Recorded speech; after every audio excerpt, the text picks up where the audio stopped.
Good morning friends, प्रिय विद्यार्थियों।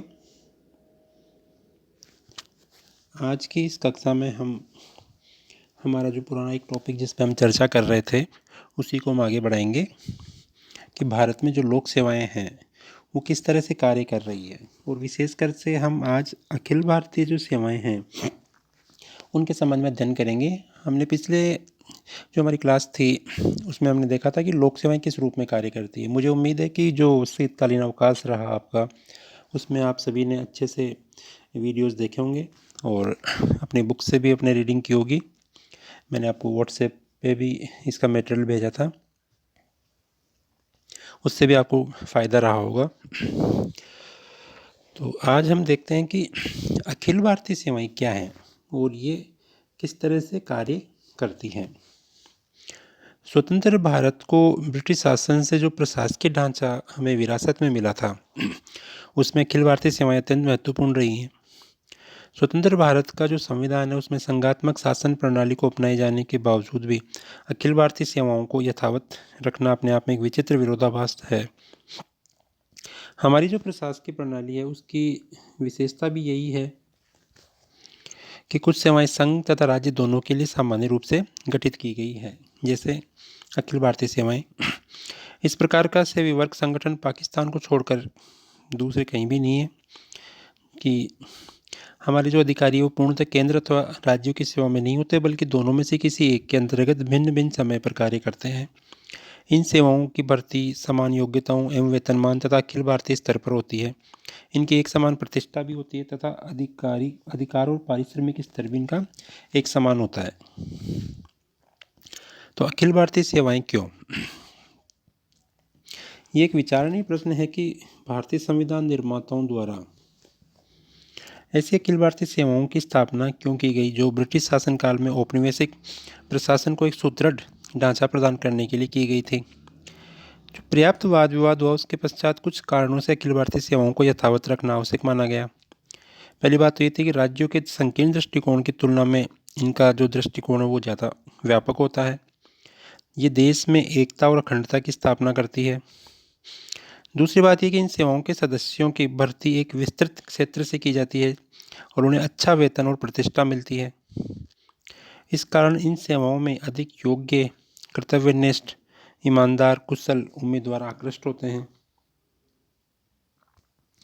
स्वतंत्रता के बाद अखिल भारतीय सेवाओं द्वारा जो प्रशंसनीय कार्य किए गए उनसे हम परिचित भी हैं। चौथी बात एक ये हो सकती है कि इन सेवाओं की स्थापना की आवश्यकता पर टिप्पणी करते हुए संविधान प्रारूप निर्मात्री समिति के जो सभापति थे अम्बेडकर, बाबा साहब अम्बेडकर, उन्होंने संविधान सभा के समक्ष एक भाषण में कहा था कि ये सर्वमान्य है कि प्रत्येक देश में उसकी प्रशासकीय रचना में कुछ ऐसे पद होते हैं जो प्रशासनिक स्तर को बनाए रखने के विचार से महत्वपूर्ण हो सकते हैं। इसमें कोई संदेह नहीं है कि प्रशासनिक स्तर इन पदों पर नियुक्त लोक सेवकों की योग्यता पर निर्भर होता है। संविधान में ये प्रोविज़न भी किया गया है कि एक अखिल भारतीय सेवा होगी,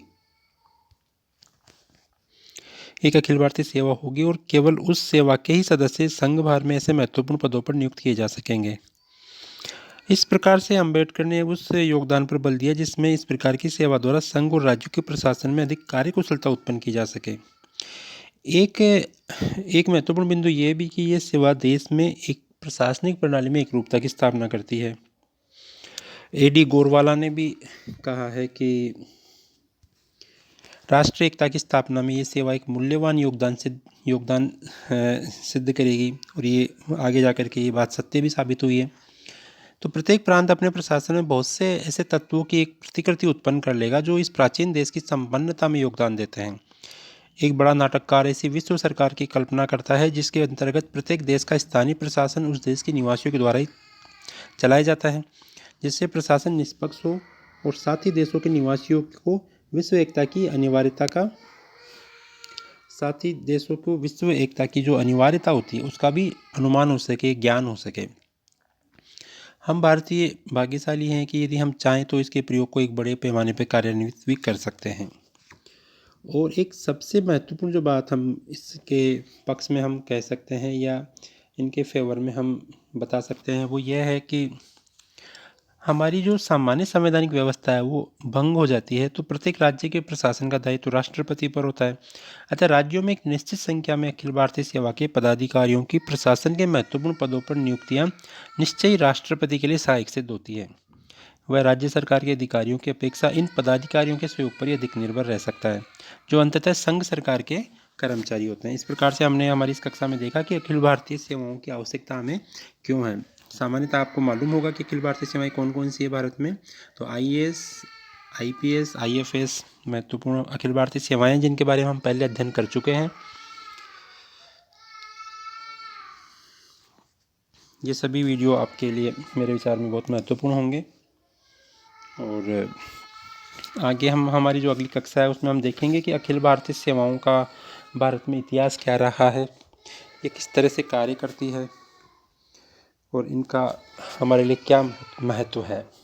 तो ये सब चीज़ें भी हमारे लिए अत्यंत महत्वपूर्ण होंगी।